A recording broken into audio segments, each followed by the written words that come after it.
नमस्कार दोस्तों, स्वागत है आपका हमारे YouTube चैनल पर।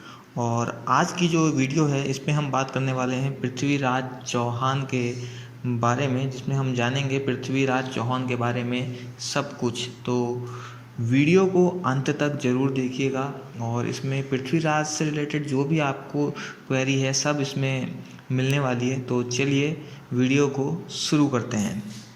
पृथ्वीराज चौहान जो थे इनको हम राय पिथौरा के नाम से भी जानते थे और ये एक महान राजपूत शासक थे और ये चौहान वंश के एक प्रसिद्ध शासक थे। और अगर बात करें कि इनका जो एरिया था, जहाँ पर इनका मतलब एरिया था जो इनके अंडर में था, वो अगर आज के टाइम पर देखें तो उसमें राजस्थान, उत्तर प्रदेश, दिल्ली, हरियाणा, मध्य प्रदेश और पंजाब ये हिस्से कंट्रोल करते थे ये उस टाइम पर। और बात बताएं तो उन्होंने अपनी राजधानी को रखा हुआ था अजमेर को उन्होंने अपनी राजधानी रखी हुई थी। और इसके अलावा जो इनकी जो लड़ाइयाँ थी, तराइन की लड़ाइयाँ जो है ये बहुत फेमस हैं इनकी, तो उसके बारे में भी हम बात करेंगे। लेकिन उससे पहले हम इनसे कुछ जुड़ी बेसिक जानकारी को देख लेते हैं। तो पृथ्वीराज चौहान का जो पूरा नाम था वो था पृथ्वीराज थर्ड, यानी पृथ्वीराज तृतीय। पृथ्वीराज चौहान को राय पिथौरा के नाम से भी जाना जाता था। पृथ्वीराज चौहान की जो जन्म तिथि थी वो थी 1166 CE और पृथ्वीराज चौहान की जो मृत्यु हुई थी वो थी 1192 CE। और अब हम बात करते हैं पृथ्वीराज चौहान का जो प्रारंभिक जीवन था वो किस तरह रहा था।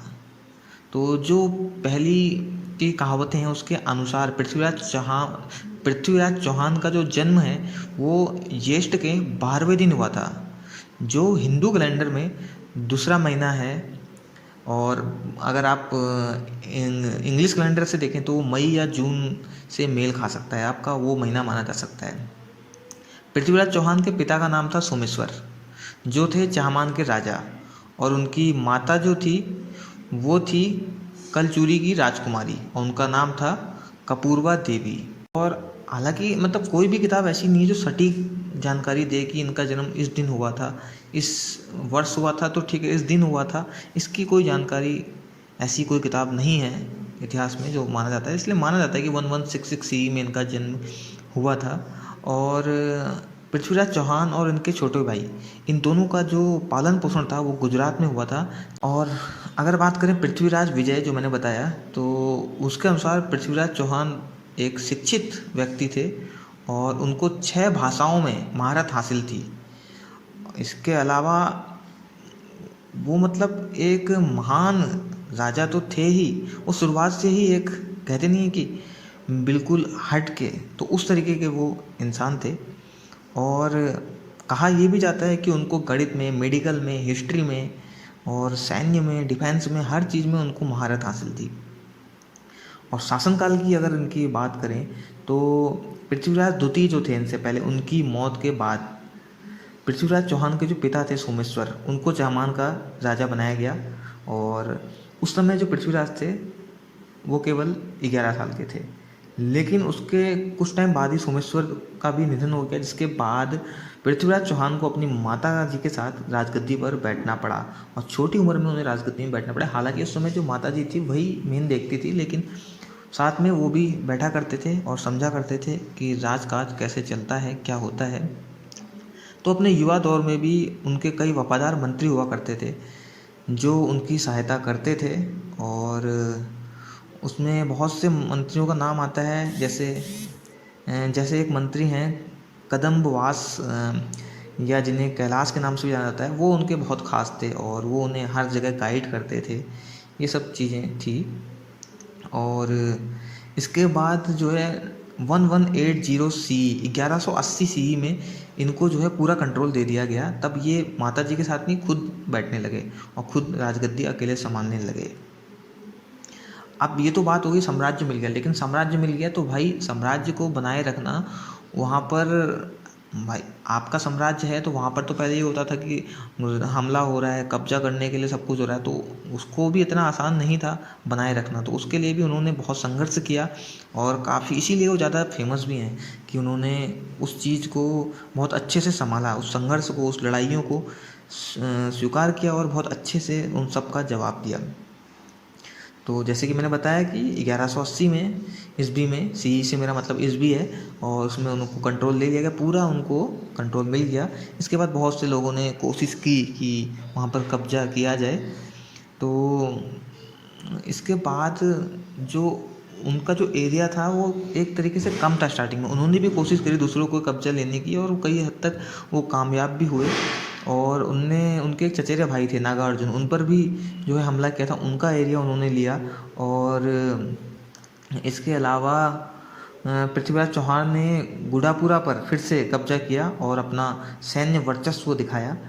और इससे पहले जो है ये था नागार्जुन का, जो मैंने बताया उनके चचेरे भाई थे। और इस तरह से बहुत सी सैन्य उपलब्धि उन्होंने हासिल की और धीरे धीरे करके उन्होंने जो पड़ोसी राज्य थे उन पर कब्जा करना शुरू किया। इसके अलावा गढ़वाला साम्राज्य के सबसे शक्तिशाली राजा जयचंद्र की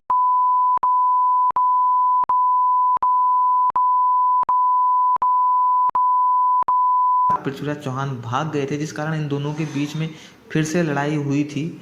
और बहुत से लोग ये भी मानते हैं कि ये लड़ाई सही नहीं है। और आपको बता दूं कि एक मूवी भी आ रही है पृथ्वीराज चौहान, जिसमें अक्षय कुमार पृथ्वीराज चौहान का रोल कर रहे हैं। तो उसमें भी हमें बहुत कुछ देखने को मिलेगा। मैं भी बहुत उत्सुक हूँ उस फिल्म को देखने के लिए कि क्या क्या हमें देखने को मिलता है। फिलहाल तो हमारे पास जो हिस्ट्री में अवेलेबल है उससे मैं आपको सारी जानकारी दे रहा हूँ। तो अब बात करते हैं तराइन की लड़ाई की। तराइन की लड़ाई सबसे ज़्यादा फेमस थी। तो तराइन की लड़ाई से ही पृथ्वीराज चौहान को जाना जाता है। तो पृथ्वीराज चौहान ने मतलब तराइन की लड़ाई में मुस्लिम जो राजवंश हुआ करते थे उनके वहाँ वो छापा मारते थे, उन हिस्सों को कब्जा कर लेते थे। तो एक थे मोहम्मद घोर। मोहम्मद घोर का नियंत्रण हुआ करता था इस क्षेत्र पर। तो वहाँ पर पृथ्वीराज चौहान ने वहाँ पर कब्जा किया और उस जो एरिया था उस पर अपना कब्जा कर लिया। वैसे बहुत सी जो कहानियाँ बताती हैं कि घूर के मोहम्मद और पृथ्वीराज चौहान के बीच कई लड़ाइयाँ हुई, लेकिन ज़्यादातर जो इतिहासकार कहते हैं वो ये कहते हैं कि 2 लड़ाइयाँ इनके बीच में हुई थी, तराइन की पहली लड़ाई और तराइन की दूसरी लड़ाई। तो इन दोनों के बारे में हम बात करने वाले हैं। तराइन की पहली लड़ाई जो थी उसके बारे में बात करते हैं। तराइन की पहली लड़ाई 1990 ईस्वी में लड़ी गई थी। और ये इस समय था ये कि घोर के मोहम्मद ने तबर हिंदहात पर कब्जा कर लिया था, जो चहमान वंश से संबंधित था। अब जब ये बात पृथ्वीराज चौहान को पता चली तो उन्होंने क्या किया, उन्होंने तबर हिंदा, जी हाँ तबर हिंदा, थोड़ा अटपटा सा वर्ड है बट यहाँ पर जो कब्जा कर लिया था मोहम्मद के घोर ने, तो वो उसकी ओर चल पड़े। उन्होंने कहा नहीं भाई, हम इसको जो है हम खुद लेंगे, ये हमारा क्षेत्र है। तो इसके बाद उन्होंने, पृथ्वीराज चौहान ने उनकी तरफ कूच किया और इसको तराइन का प्रथम युद्ध कहा जाता था।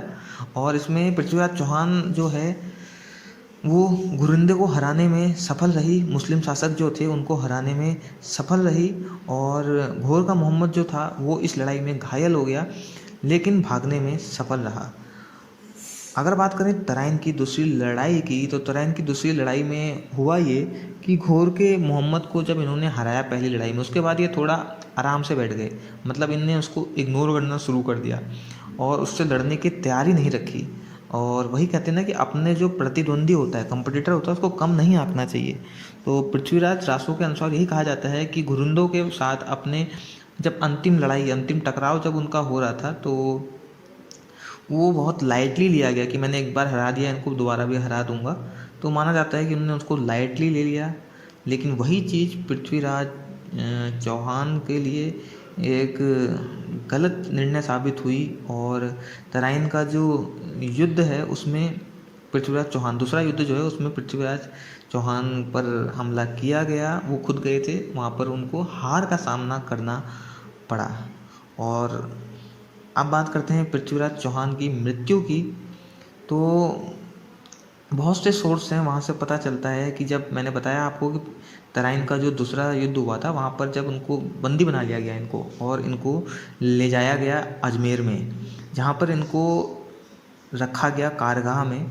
और इसके बाद इनकी मृत्यु के तो बहुत से अलग अलग कारण हैं, लेकिन माना ये जाता है कि बोलते हैं ज़्यादातर कि इनको मतलब एक साजिश करते हुए पकड़ा गया पृथ्वीराज चौहान को, कि वो घोर के मोहम्मद को मारने के लिए प्लानिंग कर रहे हैं वहाँ के लोगों के साथ मिलकर कुछ, तो जिस वजह से घोर के मोहम्मद ने उनको मार दिया। तो ये बात एक बताई जाती है। वैसे अलग अलग कहानियाँ हैं जो बताई जाती हैं, तो सबसे ज़्यादा तो मुझे कहानी सुनने को मिली वो ये कहानी थी कि उनको इस तरीके से मारा गया था। और एक कहानी और भी है, उसमें बताया जाता है कि एक मंत्री उन्हीं की सेना का, घुर के मोहम्मद की सेना का एक मंत्री था, जिसके साथ मिलके योजना कुछ बनाते थे, लेकिन वो चाहते थे कि घोर के मोहम्मद को मारा जाए। तो लेकिन उस जो मंत्री था उसने घोर के मोहम्मद को ये सब बता दिया, और इसके बाद घोर के मोहम्मद ने इनको जो है बंदी बनाया था हुआ था, उनको मार दिया। तो ये जो बात थी कि पृथ्वीराज चौहान को इस तरीके से हराया गया था। लेकिन उनको हराया भले गया हो, लेकिन उनकी जो काबिलियत थी उनको आज इसीलिए याद किया जाता है कि वो निडर थे एक तरीके के, और ऐसा नेता, महान नेता जो सदियों में एक आता है, उनमें उनका नाम है। तो इस तरीके से हमने जो देखा पोस्ट में, आज की वीडियो में हमने बात करी पृथ्वीराज चौहान के बारे में, और हमने जाना कि वो किस तरीके से लड़ाइयाँ उन्हें लड़ी, क्यों उनको इतना प्रसिद्ध माना जाता है। तो अब जो वक्त आता है, कुछ क्वेश्चन होते हैं ऐसे जो आप लोग जानना चाहते हैं, और ये इम्पोर्टेंट हैं अगर आप अपनी हिस्ट्री मजबूत करना चाहते हैं, उसके लिए भी, अगर आप किसी एग्ज़ाम की तैयारी कर रहे हैं उसके लिए भी। तो उससे रिलेटेड कुछ क्वेश्चंस मैंने लिए हैं, उनको मैं आंसर देने वाला हूँ। तो पहला प्रश्न आता है कि चौहान वंश का संस्थापक कौन था।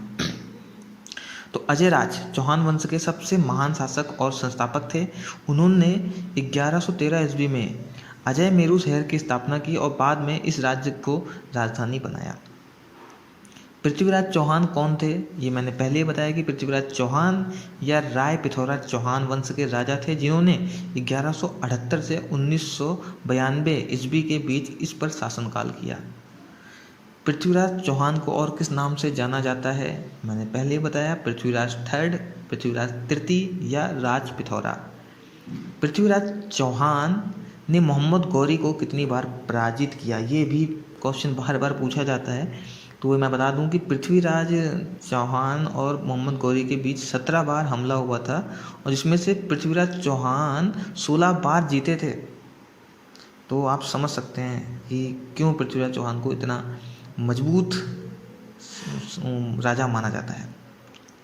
पृथ्वीराज चौहान की जो पत्नी थी संयोगिता, उसका क्या हुआ था, ये बात बहुत से लोग पूछते हैं। तो इसके बारे में जो मुझे मिला है जानकारी, वो ये है कि उनकी मृत्यु के बाद जो उनकी पत्नी थी संयोगिता, उनको जौहर का फैसला किया गया। जौहर जो पहले होता था कि जला दिया जाता था, मतलब जलती हुई लौ में उनको बैठा दिया जाता था, तो वही उनके साथ भी करने का फैसला किया गया।